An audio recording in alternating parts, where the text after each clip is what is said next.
continue with the chapter 3, that is the mineral and power resources.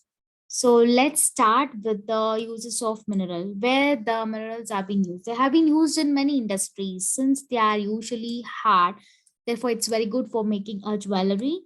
Copper is another metal that can be used making coins to pipes. So and silicon has been used in the computer industry, that is obtained from the quartz.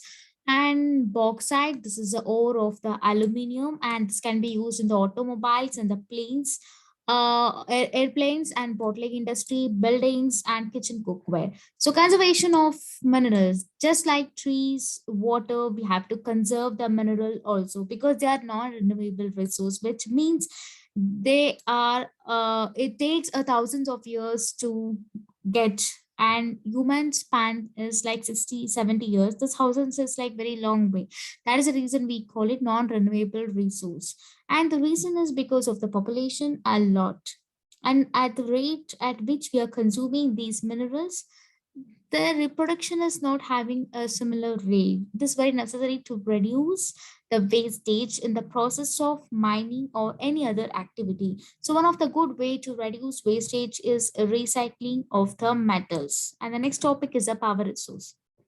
Power means energy, and we need energy for the industry like agriculture, transport, communication, and defense sector. So to run anything, we need energy in some or another form. So power resources are broadly categorized into two categories, that is a conventional and non-conventional resources.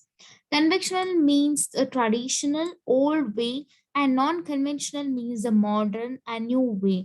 Conventional sources, so they are those energy resources which have been common very long time. For example, firewood and fossil fuel, those are very common. We have been using very commonly from the long years. That's it, falls under the conventional energy source. So in this picture, we can see what are the conventional source of energy, what are the advantages and disadvantages of the conventional energy. So possibility of the conventional source of energy, or the firewood. This is widely used for cooking and eating. We are still using this firewood. And the next is the fossil fuel. When we say fossil fuel, we say coal, petroleum, natural gas. These are the main sources of conventional energy. So these are converted into the fossil fuels from the dead decayed plants and animals. This is a totally evolutionary process. When there are a new land formation and a lot of changes happens, a lot of plants and animals got destroyed. And over the years, these dead remains of plants and animals, they got converted into the fossil fuel with the help of the heat and pressure. And the next conventional energy is the coal. So they are found in abundance. So coal is used in industries such as iron and steel industry. But more importantly, we use coal to generate electricity, and it is called thermal power. So coal is found beneath the earth's surface. Therefore, it is referred to as buried sunshine. So the leading coal producers of the world are China, USA, Germany, Russia, South Africa, and France. And in India, coal is found in Raniganj, Sharia, Dhanbad, and Bokaro in Jharkhand. And Bokaro steel plant in Jharkhand, coal has been used in industries such as iron and steel. So now you know that industries are also created to close to the land of the resources. And the next step of energy is the petroleum. So they are found between the layers of the rocks and distilled from oil fields located in the offshore coastal area. So remember that we always extract the first crude oil, and after processing and refinery, we produce a variety of products like diesel, petrol, kerosene, wax, plastics, and lubricants. And petrol is also called as a black coal because it is valuable. So the countries that produce petroleum are Iran, Iraq, Saudi Arabia, Qatar. So mostly the Middle East countries. And other countries are like USA, Russia, Venezuela, Algeria. And in India, we have places like Digboy, which is in Assam, Bombay High, which is in Mumbai, and deltas of Krishna and Godavari rivers. And the next form of energy is natural gas. So they are found in exactly petroleum is there. And again, we need to do a drilling in order to bring it up into the surface. Natural gas is also used as domestic and industrial fuel. For domestic, we use natural gas to run car, buses, and vehicles.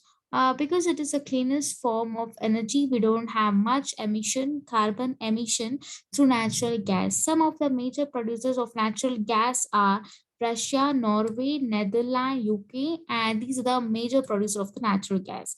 Mostly the European nations. So most of the European countries they look very beautiful, and because there is no carbon emission, they have been using natural gas. In India, we extract natural gas from Jaisalmer, Krishna Godavari, Jalta, Tripura, and some areas offshore in Mumbai have natural resources. For example, in India, imports natural gas from Sudan, Syria. So when we consume a lot of fossil fuel, there is a huge side effect because burning of fossil fuel leads to burning of carbon. When carbon contains increases in the atmosphere, it creates a huge concern. Therefore, we are constantly looking forward various non-conventional source of energy that are clean. Another next type of energy is hydropower. So remember, power produced out of water. So rainwater and river water are being stored in the dams that falls from the height. When they fall over the turbine blades, they move. The moving blade that turns the generator that produce electricity. This is called hydroelectricity. This is a non-conventional source of energy because after the generation of the electricity, the water is useful for the irrigation. So there is no wastage. So currently the one-fourth of the electricity is produced by the hydropower. And a country that used are Paraguay, Norway, Brazil, and China. We also have hydropower station in India, and they are located in Bhakra Nangal Dam, Gandhi Sagar Dam, Nagarjuna Sagar Dam, and Damodar Valley projects. Moving on to the non-conventional source of energy, they're also called as unusual source of energy. We know that fuel resources getting exhausted. Fossil fuel that's why we need to move to the non-conventional source of energy for the future purpose, such as like solar energy, wind energy, and the tidal energy, which are renewable. So one such non-conventional source of energy is the solar energy. This just go look at this image and with the non-conventional with advantage and disadvantage. So with the help of the solar cells, we can produce electricity, and most of the tropical countries benefits out of the solar energy. And the solar energy, the sun's heat and light energy, they can be felt by us the very day. So energy this is trapped in the sun that can be used by the solar cell to produce electricity. So many of these cells are joined into the solar panels to generate the power for the heating and lighting purposes. So, and the next type of energy is the wind energy, non-conventional energy. This is an inexhaustible energy. It will never get over. For the long time, we have been using the wind energy for the grinding grain and lifting water. But in the modern time, we have a windmills. The wind rotate the windmill, which is connected to the generator that produces the electricity.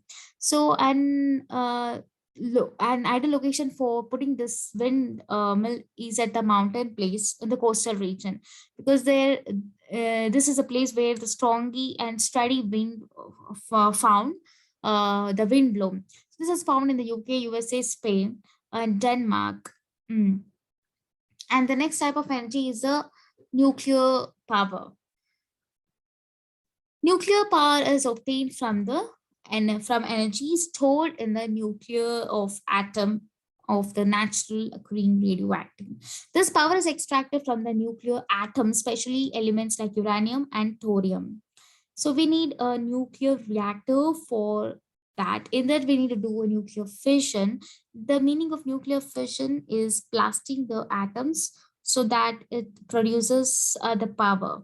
So currently, USA and Europe are the largest producer of the nuclear power. In India, Rajasthan, Jharkhand have large deposits of the uranium. And thorium is found in large quantities in the monazite sand of Kerala. Some of the nuclear power plants located in Kalpakam in Tamil Nadu, Tharapur in Maharashtra, Rana Pratap Sagar near Kota in Rajasthan, Narura in UP, and Kaiga in Karnataka. This is a picture of nuclear energy, how nuclear energy is used to create an electricity. And the next form of energy is a geothermal energy. So by the word we can understand is geo and thermal. Thermal means the heat, geo means the land. So heat energy obtained from the earth is called geothermal energy. As you go more and more inside the earth, the heat increases because of the molten magma in the core of the earth. So now this heat energy, this can be used to generate the power. So geothermal energy is also a form of hot spring, something like hot steam coming out of the land. So they are basically used for cooking, heating, bathing, and for several years, from several years. All you do is usually bore inside the surface and extract the heat through pipe, and that heat when it mixes with the water produces a steam, and the steam is used to rotate the turbine, which in turn produces an electricity. And the next form of energy in tidal energy. So previously we have read about tidal energy. So this is a tidal energy. So a very little difference the energy generated from the tides or tidal energy. So if you look at the figure, it is pretty evident as to how this tidal energy works. So you build a dam, on top of this all the vehicles go, and beneath that we can see there is a small hole. The tides meet water through wind, and inside there's a turbine.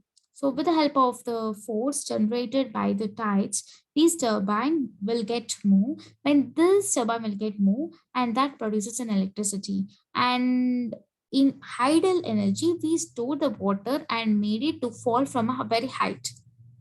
So here we're not storing water, we're just stopping the water by making a dam and allowing it to flow through a channel.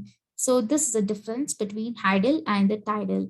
And the last form of energy is a biogas. So biogas is made out of organic waste such as dead plants and animals, material, animal dung, kitchen waste.